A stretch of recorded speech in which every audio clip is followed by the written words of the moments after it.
New Orleans signed C.J. Spiller for something other than sitting on the fucking bench. 31 other passes that should have been intercepted with one. So that's why I have David Johnson on my board higher. If you're doing a live draft, wait till you're drunk to draft this guy. We welcome you to the Fifth Down! What up, Fifth Downers? This is Johnny Slokes, and I'm with my partner in crime, K-Mill. Hey, what's up, guys? And we got a special guest today, Brent from the Waiver Hawk. Give yourself an introduction. Hey, what's up? I'm Brent from Waiver Wire Analytics out of Cincinnati, Ohio. Yeah, I thought it was an interesting choice to pick one of you guys out. We were doing a waiver wire show today. So what's like one thing you guys learned week one? Well, I think that I think that Keenan Allen's health is a huge question mark because every season past his breakout rookie season, he hasn't been able to stay healthy for a full schedule, and his games have gone progressively down. So he's going to be a huge question mark going into 2017. I think is the biggest thing we learned from week one. Yeah, it's unfortunate. He's losing another year in his prime. Yeah, it sucks for me. Next man up. Yeah. I think the one thing that I learned from week one is that maybe I know nothing. Because it was honestly, it took me completely by surprise. I mean, there was the shootouts we expected happened, but there was a lot of other games where it was like, wow, that was kind of surprising. Especially when it was Seattle at home against Miami. That game kind of surprised me how bad both teams were. Yeah, nobody saw that coming. I think that was like a safe suicide pick for a lot of people, and it just ended up being a not safe game. I mean, Seattle ended up pulling it out, but I think nobody saw that coming. Yeah, I think that we learned that Atlanta really is terrible. Yeah. I mean, they started out real hot last year, and then they just completely fell apart. But I think when they completely fell apart, that's kind of who they are. Yeah, they continually dig themselves into holes. Yeah, and Matt Ryan didn't really play that bad, though. Matt Ryan didn't, but Devontae Freeman is pretty overrated, I think. And Tevin Coleman showed what he can do. Tevin Coleman showed he can catch passes, and that's gonna cut into Freeman big time. That's kind of what Freeman likes to do too, You know what? I was actually gonna tell you. A lot of people. He was a hot bench stash for me. Was Tevin Coleman? I heard the reports he was going to cut into some Devontae Freeman workload, and I think those guys that stashed him are really going to reap those rewards. What do you think about that whole situation in Atlanta's backfield? I mean, he had 5 receptions and 95 yards and 8 carries for 22 yards. I mean, I think that cuts significantly into Freeman's workload from here on out. I really hope if you're a Freeman owner, you should really hope that you drafted Coleman too. Exactly. He's only 52% owned in ESPN. He is. Coleman. That's actually a name I wrote down, yeah. Like I know in Yahoo, he's owned even less, 43%. Wow. I just wanted to, before we get into that, I just wanted to talk about a few more injuries that are going on around the league. Sammy Watkins is having uncomfortable foot pain, and now he's saying, my foot was just tired. I'll be all right. I'm going to plan on playing Thursday night. But there are reports he could miss the season. Yeah, that's not good either. Yeah, it was just an all-around ugly game. I think that actually got me kind of turned off from the Baltimore offense because it kind of had some high hopes for him this year, but not so much now. I mean, the whole game was just ugly. It was unwatchable. Well, it was unwatchable, and you know what? I think the ugliest thing was the fact that Mike Wallace, who's been dead for the last 3 years, somehow came back from the dead and was fantasy relevant, this game. So it's really a fluky game. The thing is, their wide receiver core is the most confusing conundrum. Who do you want? You want Steve Smith Sr.? You want Mike Wallace? Do you want Kamar Aiken? I just don't even. I want to stay away from the whole thing. Yeah. Russell Wilson, he was kind of limited towards the fourth quarter of last night's game. He said he tweaked his ankle, but I think he's going to be okay. Yeah, seriously, his status for week 2 is a question. That's a big deal because the guy behind him, Trayvon Boykin, is has never played an NFL game before, so they're going to have to tweak that offense because, not everybody's like hustle like Russell. So, but a guy that will not be playing at all for at least till week 8 or 9 is RG3. He got put on some kind of IR list today. I just found this out probably 10 minutes before the show. He is not going to be playing for a while. Yep. Going to be Josh McCown. I kind of like that better, especially for Barnage owners. I was just going to say that definitely helps Barnage owners because McCown doesn't know how to utilize. Yeah, I'm pretty sure Barnage put up a big goose egg. He did. Yeah, he did. Yep. All right. So you guys want to jump into some quarterbacks? Yeah, let's do it. Yep. What are some quarterbacks that probably aren't owned that kind of stood out to you yesterday? You can go ahead, Brent. Really, the ones that really weren't owned were, Carson Wentz. He's owned 11%. He looked really good. He put up, 278, 2 touchdowns, and then it's really the young guys. Dak Prescott. He had 2 TDs called back on him, but he still had 45 attempts. So it doesn't look like Dallas is really limiting him, and he could be a lot better down the stretch. And then Garoppolo, I like a lot too. Garoppolo is pretty good, actually. Another guy that was only owned in 21% of Yahoo leagues that had a really good game was Alex Smith. I believe he actually ended up number 4 on the week so far. I know Ben Roethlisberger's probably up there too now, but he had 363 yards, 2 touchdowns, and then 1 on the ground as well. Yeah, he did, but he has a. Oh, sorry. Oh no, I was just going to say, I think we were going to say the same thing. He has a very not so safe floor. That's the only thing, and he doesn't have a very high ceiling either. So I think that's my problem with Alex Smith. But you could do a lot worse at quarterback for a second quarterback, I think. Right. If you're going to play him for a week at a time, maybe he's okay. I would not start him next week against Houston, though. I was just saying, he's a guy, if I'm on a bye week and I'm scrapped for quarterbacks, he is a guy I do look to stream, although you do have to pick your matchups wisely. Right. I will say, I think the one that impressed me the most was Carson Wentz. Granted, I know this comes with a huge disclaimer because it was against the horrible Browns defense, but he did look good. He showed he had the stuff. He honestly made some really nice throws. I really liked what I saw from him. But like I said, I know it's against the Browns. I think that he's gonna have those rookie mistakes, but very promising. The guy that impressed me the most was Garoppolo. He was playing against a tough Arizona defense. He did not turn the ball over, and he actually had a touchdown pass, I believe, as well. I think that had more to do with Belichick just being a guru because I was watching the game and he was just beating Arizona in their weak spots in their defense. Their defense was set up in a zone coverage most of the night. And he was taking advantage of that on those short intermediate passes, utilizing James White pretty well, and then also LeGarrette Blount.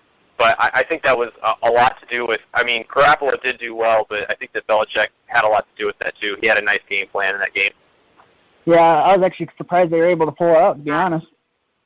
Yeah, I was too. That was a very surprising game. All right. Is there any other quarterbacks worth mentioning?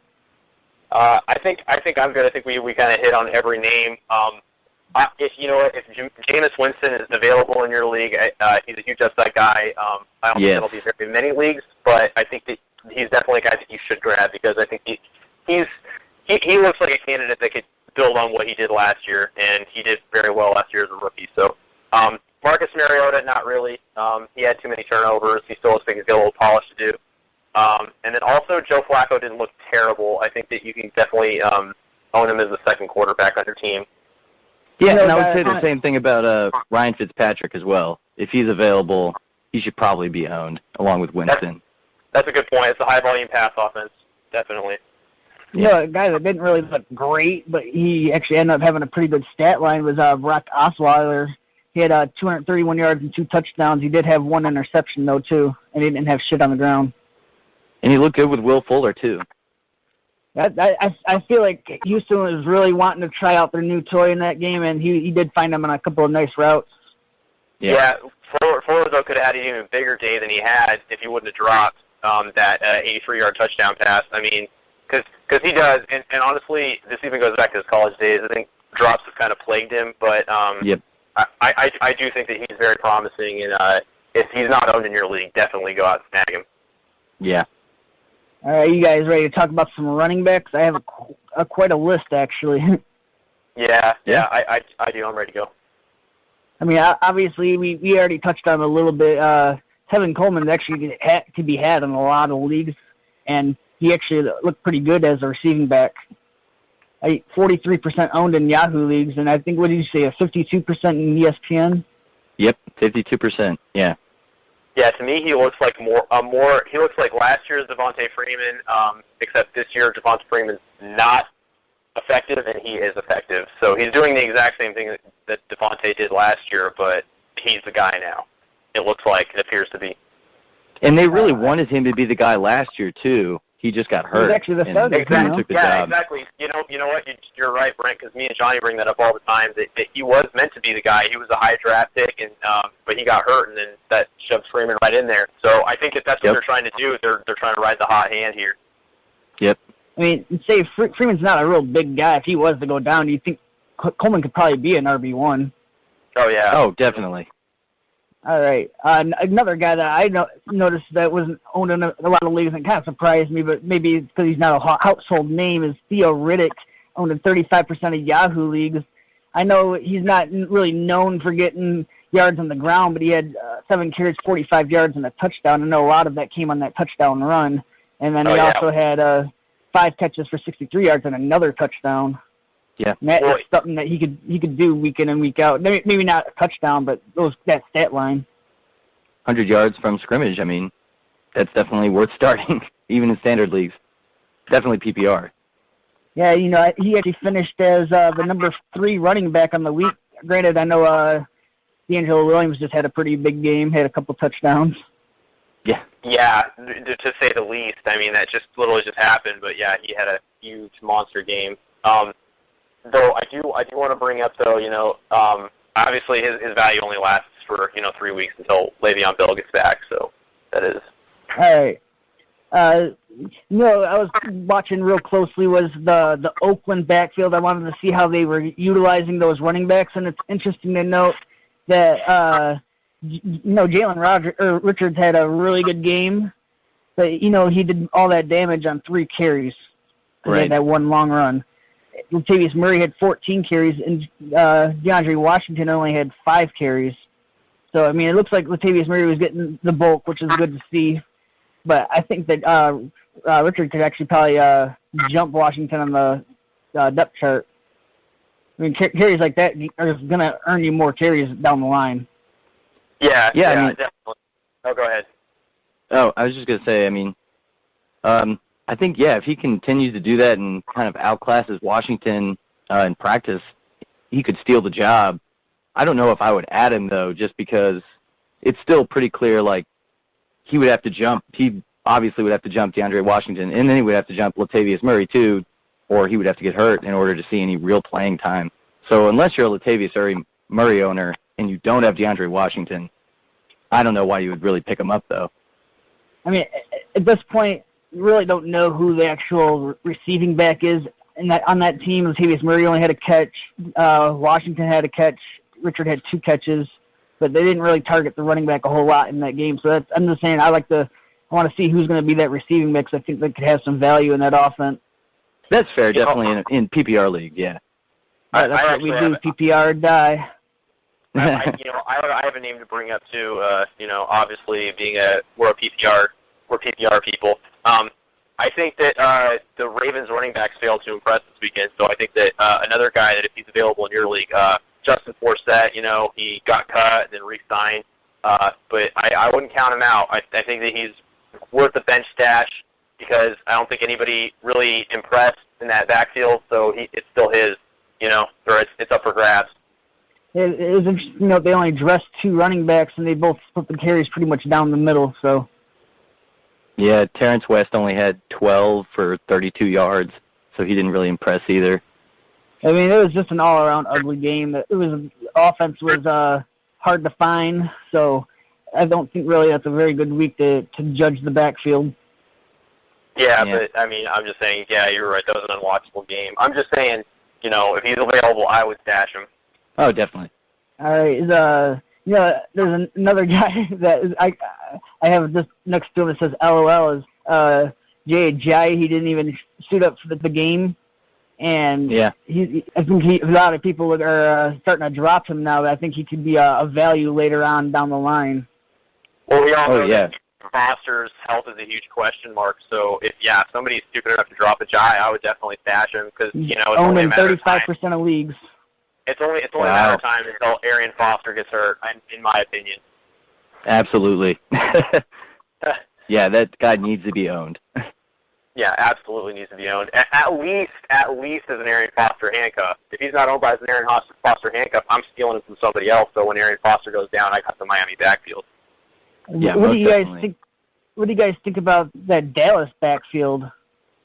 Yeah, I was actually going to say you could pretty much say the same thing about Alfred Morris. He's looked really good when he's gotten touches, both preseason and in the game. If he's not handcuffed to Zeke, you're making a mistake. He's available in over 75% of leagues. Yeah. I think the most amazing part of that Dallas backfield is the fact that Ezekiel Elliott so hyped ever since the draft, and his ADP went through the fucking roof, and then he was just not impressive. He salvaged his fantasy day with a touchdown. But he had a horrible yards per carry average, and frankly, like you guys said, Morris is running the ball way better. If you don't have him handcuffed with Morris, you're making a mistake because honestly, I stayed away from Elliott. I was not buying into the hype, and that was against the Giants defense that was horrible last year. I mean, they made some improvements in the offseason, but he did not look impressive to me. Do you guys think that's a buy low opportunity maybe in a trade? Or do you think that people if they drafted Elliott, they're probably going to stick with him? I think so, but... Yeah, I mean, where you had to take him, it's too early to trade low on him. You spent too much draft capital on him. Yeah, absolutely. I agree. Is there any other running backs that stood out to you that maybe weren't on everyone's radar? I mean, Charles Sims and Isaiah Crowell stuck out to me. I mean, they're not. I mean, they're on 68% and 67%, but both of them scored touchdowns and were used pretty often. Charles Sims looked really good on his touchdown run. So, I mean, they're not super available, but if they are available, you should definitely pick them up.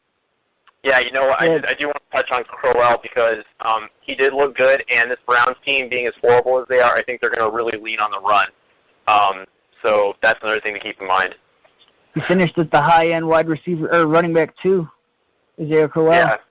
Yeah, he sure did.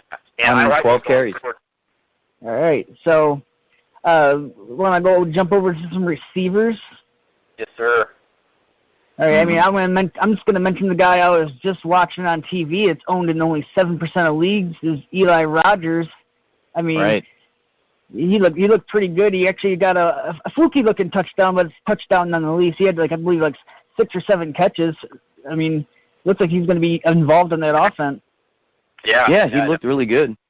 I mean, that touchdown did bounce off of, I think it was targeted at Sammy Coates, but he ended up catching it. But he was targeted a lot in that offense, so that's a big sign. I mean, go ahead. I know that guy I didn't even really see get involved a whole lot with Marcus Wheaton. He's actually injured. He was hurt. Out for the, yeah. Oh, that explains everything then.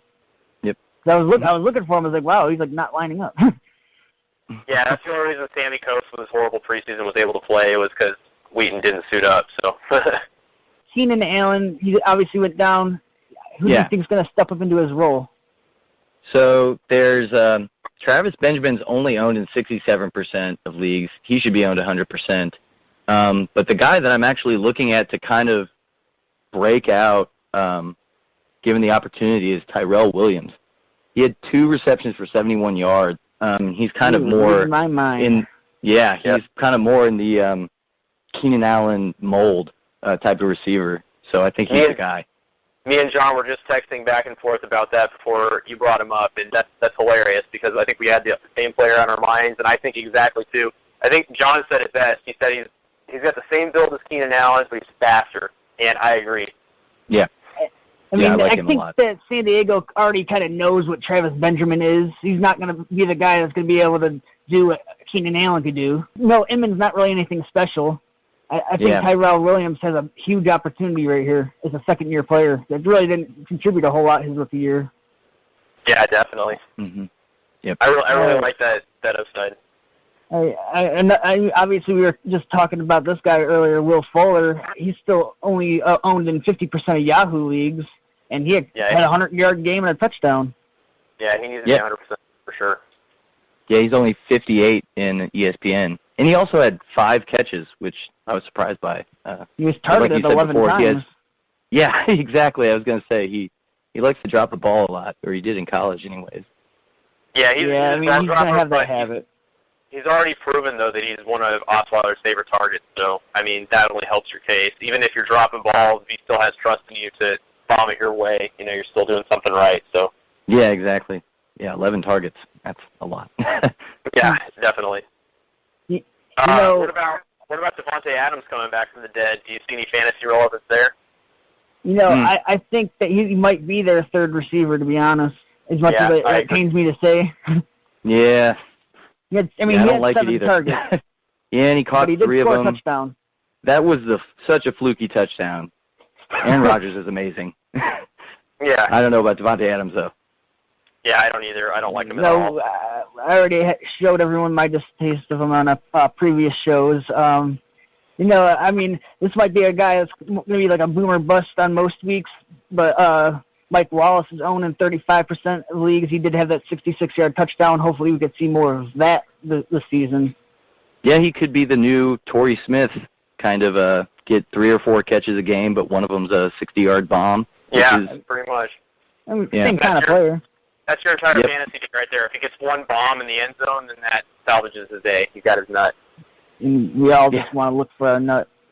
You know, a guy I was ragging on was Mohamed Sanu. He actually ended up having a pretty good game, making me look like a jackass. He had 80 yards and a touchdown, 45% owned. That's another guy I guess you could look at. I don't see him outdoing Julio every week, obviously. Yeah, but there's definitely value there. If it's the number 2 target on that offense. I mean, they're going to throw it a ton, just every week. Yeah, very true. What do you guys think about the resurrection of Victor Cruz coming back after nearly 2 years off, and he gets a touchdown? You know, I think he's a guy that a lot of people are going to be targeting, like especially a lot of guys that, you know, this is like their first year playing fantasy football, and they're like, ooh, Victor Cruz, big name. And he's a guy that I just kind of want to stay away from. I really don't think that it's going to translate anything. He just got open in the end zone, and Eli Manning found him open. I don't really think it's anything big. Yeah, I mean, his stat line other than the touchdown was, 3 for 34 yards. So I do think he might end up cutting into Shepard's time a little bit, if that's anything to be noted. Yeah, but he's way slower than he was. What he had working for him was the speed before he got hurt, and now he's a slower. I think it does hurt Shepard, to be honest. Yeah, I think that it probably does that the most. I wouldn't want to own Victor Cruz. He's not worth it to me. Another guy that may or may not be available in your league is Tajay Sharp, 46% owned in Yahoo. He had 7 catches, 76 yards off 11 targets. Yeah, he looks to be heavily involved in that Tennessee offense. He needs to be 100% owned for sure. I mean, that guy is pretty much the reason why Tennessee was willing to trade Dorial Green-Beckham. So I think he's going to be pretty good. I think that speaks volumes. Yeah. A guy that we haven't touched on yet that was really impressive last night was Chris Hogan, and I've actually been saying this for a while now, that I was like, right when he got signed for the Bills, I was like, dude, this guy, New England's going to use this guy. And he showed it last night with Garoppolo. He did really well. So, just looking at his contract, you knew he's going to be used. Oh yeah, well, and not to be racist here, but we all know Brady likes his short, wide receivers. Like, seriously, we know that he utilizes those guys. He had 3 receptions, 60 yards, and a touchdown. Only 40% owned. That's somebody you should definitely pick up. Yeah, to me, if stupid enough to drop at least he's not LaFell. Yeah. But, LaFell had 4 catches for 91 yards, though. Yeah, that's why I was kind of wanting to transition over to that. I thought he filled in beautifully as that number 2 receiver. I mean, Boyd, he only had a stat line of 2 catches for 24 yards, so he definitely outplayed him. I think that's the guy he's trying to hold off for his job, and he actually looked pretty good. Yeah, I was really surprised by that, especially after he injured his hand a couple of weeks ago. I really didn't think he was going to do anything. But, yeah, 91 yards. Yeah, he's only 5% owned in Yahoo. 2.5% in ESPN. I think I like that number a lot better. Yeah. Anybody else worth mentioning? I don't know how much fantasy relevant this is, but you know what I kind of noticed out of Dak Prescott is he didn't really throw to the outside a whole lot. He was just throwing in the slot and down the seam to like Witten and Cole Beasley. Yeah, I was just going to say that. Yeah. He had 8 catches. Cole Beasley had a pretty good stat line. 865. I do actually think that translates into league value though, because think about it. Like Dak Prescott's a young quarterback. He's going to want to check down a lot, take the open guy, which Cole Beasley does a good job of on those intermediate routes getting open. So I think that has a pretty good release. Yeah, exactly. Well, and that's what I'm saying is that he's going to be heavily targeted. I was actually really low on Jason Witten when Romo got hurt. But he might actually get utilized because young rookie quarterbacks that do like to utilize their tight ends. So it's a security blanket. Yeah, exactly. So I think both of those guys are going to be nice targets for him going forward. I think, honestly, after watching this game this weekend with Dallas and New York, I think that the biggest hit to anybody's fantasy value is going to be Des Bryant, maybe. I know that he had a touchdown called back and everything like that, but, it's not a good sign. It happened again. I was going to say, I think Beasley actually probably has a safer floor almost at this point with Dak Prescott for all those reasons. Like, I mean, the defense is always going to be blanketed over Des Bryant and more worried about Des Bryant and Ezekiel Elliott than they're going to be worried about Cole Beasley. So he's always going to be there. He's probably good for 5 catches a game from here on out as long as Prescott's in there. Do you think he has wide receiver 3 floor? Yeah, I think he's probably a really good flex play in PPR leagues from here on out until Romo comes back. Okay, yeah, I definitely agree. I think that's great. Yeah, if he's available in your league, I think that he's a nice pickup. If you have a really low waiver priority, I think he's a nice guy that not a lot of people are going to want to get, but he could be a nice flex play. Exactly. I think the same can go for Witten. I didn't really go too much in depth with tight ends, but I'm sure he's available in some leagues, and I think that might be a nice little safe bet as your tight end too. Yeah. Oh yeah, definitely. Always a solid backup. Yeah. I mean, there wasn't a whole lot of tight ends I seen in the waiver wires that really stood out to me besides like some of the second string guys, but other than that, I didn't really see a whole lot that was out there in our league at least. The only guys that stood out to me were Kyle Rudolph, is 23% owned, and he had 4 catches for 65 yards, which isn't like great, but he was targeted. He finished as a tight end 1 as I have it. Yeah. And then Jacob Tamme, he had 6 catches on 8 targets for 51 yards. He's only 2% owned. I'd like to see him used more like that. Yeah, you know what, though? Jacob Tamme is a guy who I don't necessarily think you need to go out and, spend waiver priority on or anything like that. I think that he is a guy, though, if you have a tight end with a bye week coming up, that he will be a usable option during your tight end's bye week. It's a nice streaming option. But honestly, you might be able to do a first come, first serve on him. Yeah, exactly. All right. And then I just wanted to touch up on some defenses that were still might be available in your league. I mean, the New York Jets didn't have a great showing against Cincinnati, but they're only owned in 36% of leagues. Philadelphia actually had a pretty good showing. I know it was against Cleveland, but they're still available in over half your leagues. Same thing goes for Buffalo as well. Yeah. Another team that failed to impress because they faced a high volume offense that a lot of people might be dropping is the Raiders defense. I think it's an improved unit. They had a shootout in New Orleans against Drew Brees, so it was to be expected to get scored on again. We all knew that. Their schedule does get a lot better. Yeah, but their schedule is a lot more favorable down the road. So I do think that that's a D. If somebody drops them, I would try to pick them up. All right. Is there anything that you guys want to add? I was just going to say it's kind of risky, but the Detroit D looked pretty good in the first quarter, at least, against Indianapolis, and they're going up against Tennessee next week. So I think if you're streaming defenses, they're only 2.8% owned. They might be kind of a sneaky play. Streaming. That is a pretty good point. I know that they did.